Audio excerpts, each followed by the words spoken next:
Hi, career thought leaders. Good to see you here today.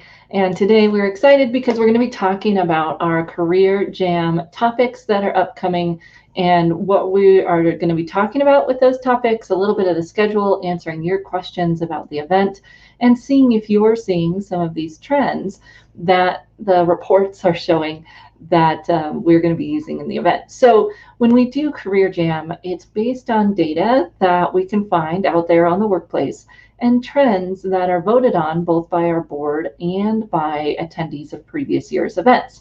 So these are trends that we've seen coming up in the workplace that are going to impact how we help our clients and how our clients work.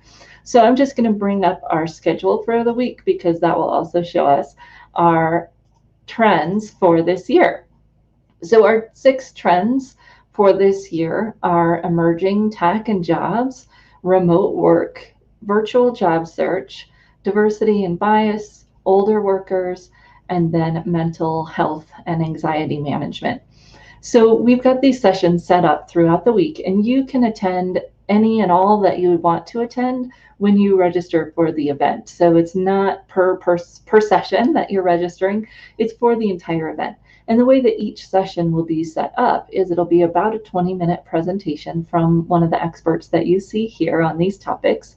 And then you'll go into discussion rooms where you'll share and be a facilitated discussion by a trained facilitator who has discussion questions to really help dive in, see what you're seeing, share best practices with each other.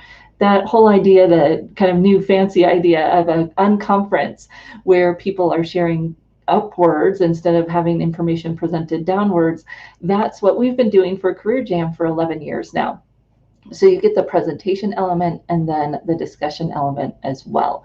So you're going to come into those sessions, you're going to get a quick 20-minute session with some data, some trends, as well as some practical information from these speakers. It's not just going to be theoretical, it's going to have that practical application as well.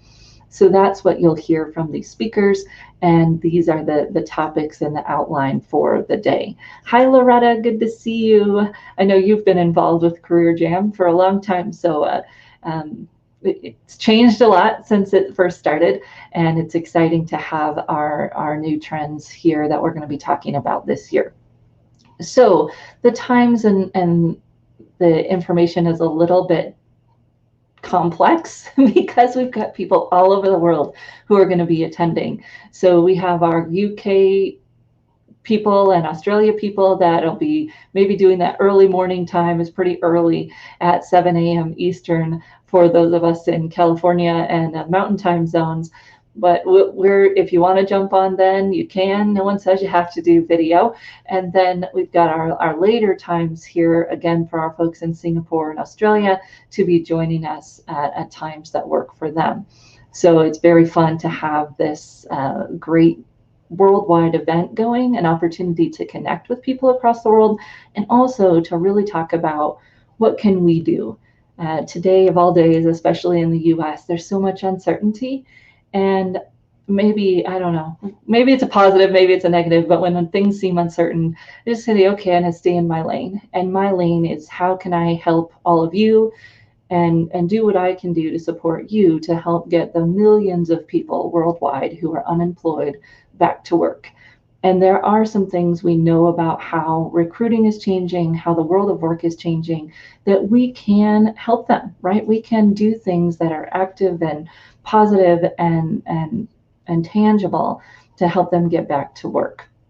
So that's what we're going to focus on, is how can we do the best that we can do to get these folks back to work. So I'd love to hear what you're seeing in some of those trends, or if there's data that you think we should share with everyone based on some of these trends. And if there's some trends that we missed, there'll be an opportunity in those last discussions on Friday to talk with your peers in a regional group, so North America, Australia, Europe, to talk to your peers in the regional group about some of those other trends that we might be seeing and what we're doing to help clients deal with those other trends. So let's dive into some of the reports that we'll be sharing a little bit today. And then next week, we're going to share really specifically to those 6 trends and the data that we're seeing aligned with those 6 trends so that you can really be as prepared as you want to be to join the discussions on that week of the 16th. Hi, Paul. Good to see you. Thanks for joining us. So love to hear if there's other trends that you're seeing or other ways that you think people can be engaged, be educated to better help their clients. All right, so the first report that we have here is from the World Economic Forum. And if you're not following the World Economic Forum, I'd highly recommend it. They have some really powerful videos on their websites. They have some really powerful information that you could share with your clients. And of course, it's all data-based and can help us help our clients make the decisions that they need to make about where they're going in work. And this information can help them do that. It can also help us understand what's going on a little bit. So this World Economic Forum, this is the Future of Jobs report. And I'll drop the link down into the chat a little bit later. But it's their Future of Jobs report. And I'm just going to walk through some of the graphics because that's the easiest thing for us to do here together at this time. And then you could come back and read some of the data behind it as you're interested. So this data is what jobs are we looking at that have the highest risk of automation? And it's a little bit hard to read, so I'll read a few of these top ones. Computer operators, secretaries, and administrative assistants. That one's interesting to me because everyone I know in small business is looking for more assistance, but maybe that's, of course, in the corporate world versus small business. So that might be a place we're looking at helping these folks transition to. How could they run their own virtual assistant business, etc. Then you've got your machine directed things, right? Word processors, switchboard operators, telemarketers, file clerks, things that we could see, yep, there's going to be AI that comes in to do some of that work. Data entry, legal secretaries. Actually, I knew a gentleman I worked with years ago who had written a software program that would do some legal secretary work, scanning documents for specific terms. So these are the types of jobs where if we're working with someone that has that is working in these fields, how could we help them transition to something else? And this data is things that are already happening, right? You can see the dates 2007 to 2018. So it's good data for us. It's not a bunch of predictions, which can be helpful, but this is actual work that is being replaced by automation. And if they're in these fields, they're probably already feeling the squish. So the next graphic here is on, and I'm going to scroll down here a little bit. So there's some other good data in there, unemployment rates, if you want to look at that. But I was looking at the business response to COVID-19.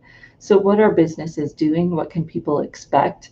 And of course, we see digitization of work processes so that AI coming into the workplace has increased at pace. More companies are doing that faster than they thought they would, and that is impacting our clients and their jobs, of course. And then more ability to work opportunity remotely.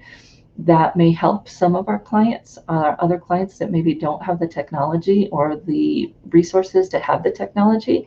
That may be more challenging for them. And of course, the acceleration of upskilling, reskilling, and sharing lots of data on that. Companies that are getting into the game to reskill people so that they have the workforce that they need. And that is happening both on the corporate side and, of course, on our individual client side. So those are some of the changes that we're seeing in the workforce that connect to what our clients want to do, right?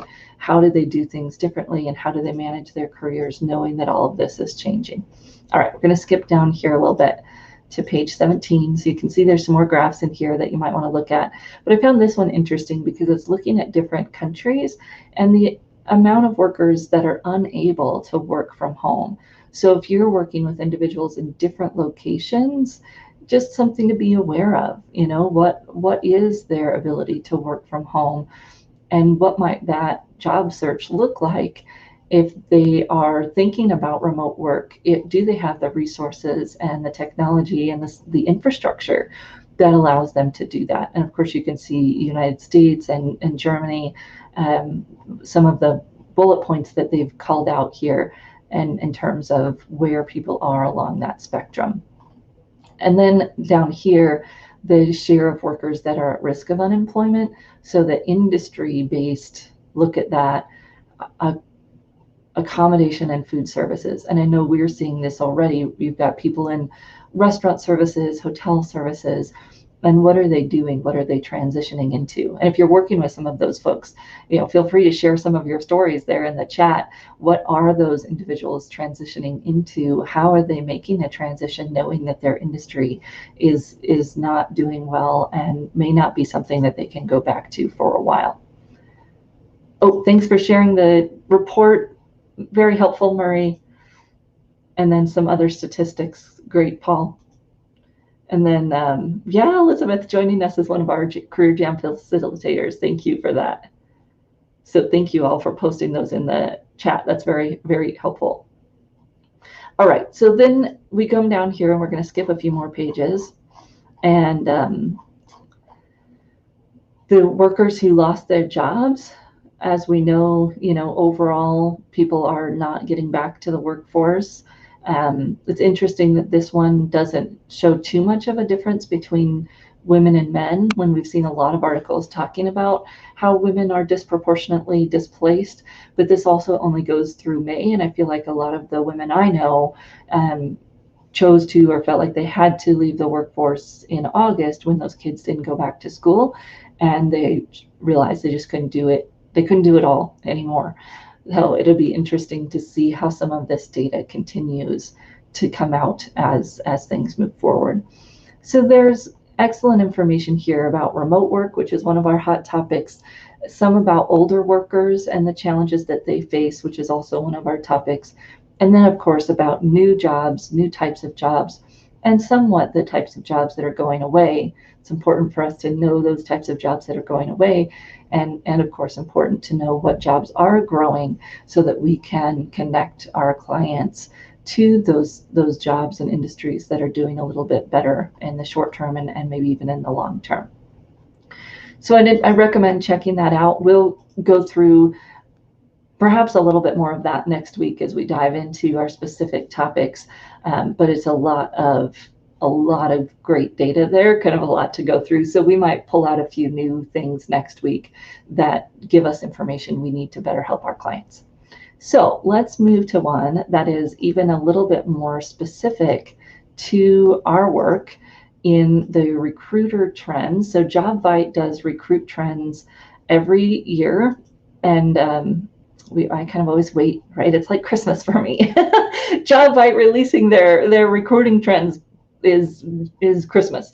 So they release their job search trends, and we'll look at some of those next week. The job seeker trends, they actually did 2 of those this year, one in February and one in April, and showed the difference and some of the struggles that people were having in April. It'll be interesting to see if they do another one. But the recruiting trends is more obviously what are their recruiters doing and how are they connecting with our clients. So let's start up here at the top. They give you some of the, where people are investing, and not too surprising that people are investing in retention rates. They're trying to grow their pipelines, but definitely not as much as they were before. So that's this graphic over here on the right, and trying to improve their quality of hire, which is always one of the main things there for recruiters. So then we get into where they are investing. Social media, LinkedIn, employee referrals, still a big one, but maybe not as big as it was in 2017. Job boards. So this is one of those anomalies that we pay attention to, especially in our certified hidden job market class. It is important that our clients are paying attention to the posted jobs that are a good fit, because recruiters actually do put some stock and value in that, even more, of course, if our client can be referred and find that job online. So good things for us to know about. And then where they're increasing their investment, social media is one of the places. And we're going to look at specifically where in social media in just a minute. So they're seeing still a lack of qualified candidates and competition from other employers. Some of those things really haven't changed that much. Lack of budget and lack of brand awareness are some of their challenges. Diversity and inclusion. So this is one thing that we've been talking about a lot. How do we help our clients who are struggling with facing bias in the hiring process? And now we are seeing that more companies have goals for diversity hiring. So that is good, right? They're taking action. They're trying to do things about the bias that exists. And this is some data that might help us feel like we're not in this alone. The people on the other side of the desk are paying attention to these challenges as well. Yeah. So we'll get the diversity, or we'll get the link to that future of jobs in there again here in just a second. So this was interesting that job seekers stretch the truth around their technical skills, their experience, and then also their citizenship status, education history. So what I see here is that more people are lying to try to get through the door. Obviously not something we want our clients to be doing. It does come around to get you eventually. And these are important things for us to know. Okay, so 1/3 of people surveyed that roles are being hired as remote. Not surprising. I would expect even maybe it would be a little bit more. So down here on working from home, 1/3 of recruiters report that 50% or more of their roles are being hired as remote. That provides a different challenge for our clients as they're onboarding remotely. Lots of stories from you all about clients not meeting anyone at their new workplace yet, except for virtually. And that's challenging, right? To get like a fit, to get a foothold, to feel like people know you and trust you and you can be part of the team. That's another challenge that I'm sure we're already coaching our clients around, and we'll come up with some more resources that might help you do that. And Deborah Benton is going to also share some of that. That's one of her areas of expertise. I just love this because I met Deborah Benton, probably in 2013, 2014. She was giving a presentation. She's actually from the Fort Collins area where I lived for a long time. And her book was from 2012. The Virtual Leader book was from 2012. So she's been talking about this and researching it and helping people be better virtual leaders for a really long time. And I'm really excited that she's going to be sharing some of her insights with us. And I'll just check here to see if there's anything else that you guys are seeing on these slides that's of interest to you. Okay. So,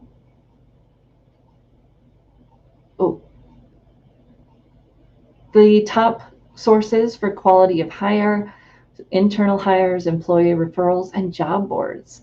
So very interesting just to look at these statistics and figure out how do we help our job seekers maximize these opportunities, as well as, of course, still use their networks, that gets them in the referrals, and their social media activity to capture that attention. And you can see employers are using social networks to build their brand. So that gives our clients more opportunity to connect with them on social media. All right, so here is one of the most interesting points to me, because we've been talking about this for a while. The use of LinkedIn has gone down 20 percentage points since 2017. And Instagram has increased from 18% to 37% during that same time. So LinkedIn is still the winner, but you can see that it's starting to flatten out. You got 60% of employers using Facebook for recruiting and 37% using Instagram now. And then, quality of hire down here, the little green dots, LinkedIn, a much better quality of hire than Facebook. So that's interesting numbers to watch too. But if we're working with a job seeker, helping them figure out a more complete, helping them get a more complete picture of their online activity is really important. Because yes, there's opportunity on LinkedIn, but there's also a huge opportunity here on Facebook or Instagram to connect with the company, join groups that the companies are a part of, interact, engage, go to the careers page. If the company has a Facebook careers page, go to that page, engage, interact, do some of those activities that we are telling them to do on LinkedIn. A lot of them they can do on Facebook, Instagram. Obviously, they can interact with posts from their target companies, but recruiters are using other places, and that just opens up more opportunity for our clients who are interested, and it fits for them to do those activities. So have them research it, see where their clients are located, or see where their companies are active, and take that leap to perhaps do something a little bit different with their job search and social media strategy. So I love these numbers, sharing them with job seekers. Obviously, looking at TikTok and Snapchat. Are any of you on TikTok? I'd love to hear. Share in the chat if you're on TikTok, or if you're following any of our other colleagues on TikTok. I know that JT O'Donnell's got a really great TikTok presence. So our recruiters there, not quite yet, 7% and 13% using Snapchat, which I always had a hard time wrapping my mind around how recruiters are using Snapchat. But I had a friend who was recruiting for actually JBS Swift, a meatpacking company, and she was Snapchatting. She was a campus recruiter, and she was Snapchatting, like when they were at the campus recruiting events, she would be posting on Snapchat.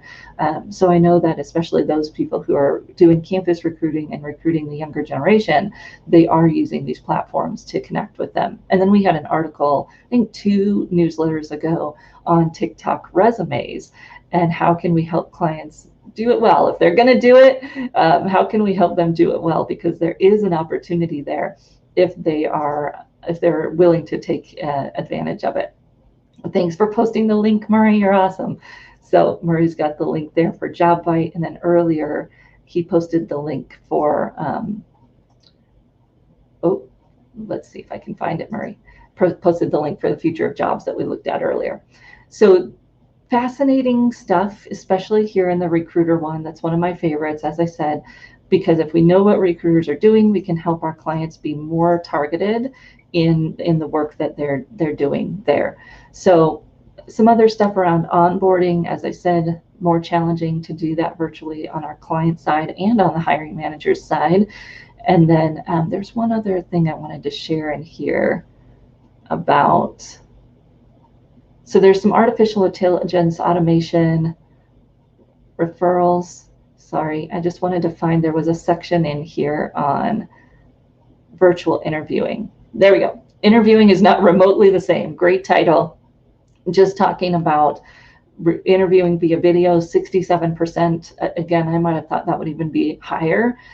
Phone calls, obviously, and then staffing agencies think that virtual interviews will be the default moving forward. That's interesting. And then, of course, we've got some other things there. In-person interviews are the most effective, and we shared some research that in-person interviews people tend to do better. Our saving grace right now is that everybody isn't virtual, right? There's not some people are coming in person and some are on virtual, and hopefully companies will learn from that data, and as things move forward, be equitable and saying, okay, everyone's going to be virtual and not do half of their applicant pool one way and half the other, because there's some significant data in terms of the way that they review people and the way that they score people being much lower on a virtual interview. So some great data there for our clients as well. And then you had some stuff on salary negotiation and candidate evaluation. We'll look at some more of that in terms of candidate evaluation again next week. So hope these are interesting. Let me know, pull out if there are specific things that you find really speak to your client challenges. I'd love to hear that. And of course, if you're coming to Career Jam, you can share that then with your groups so that everyone can have the pieces highlighted that really make an impact for our clients. And we will see you next week. So feel free to join us for Career Jam. And then next week, we're going to go through more specific resources to each of the 6 trends that we are talking about for Career Jam. If you have any questions about registering for Career Jam, let me know. And again, the number one question has been, do I get all 6, well, I guess it's all 9 sessions for the registration price? And yes, you get to go to live or get the recording of all 9 sessions for that registration price. So we hope to see some of you next week. Next week's here and live and open to everyone, and then on Career Jam as well. So thank you, everyone. Have a great day. Thank you. Thank you, Murray. Thanks, Elizabeth.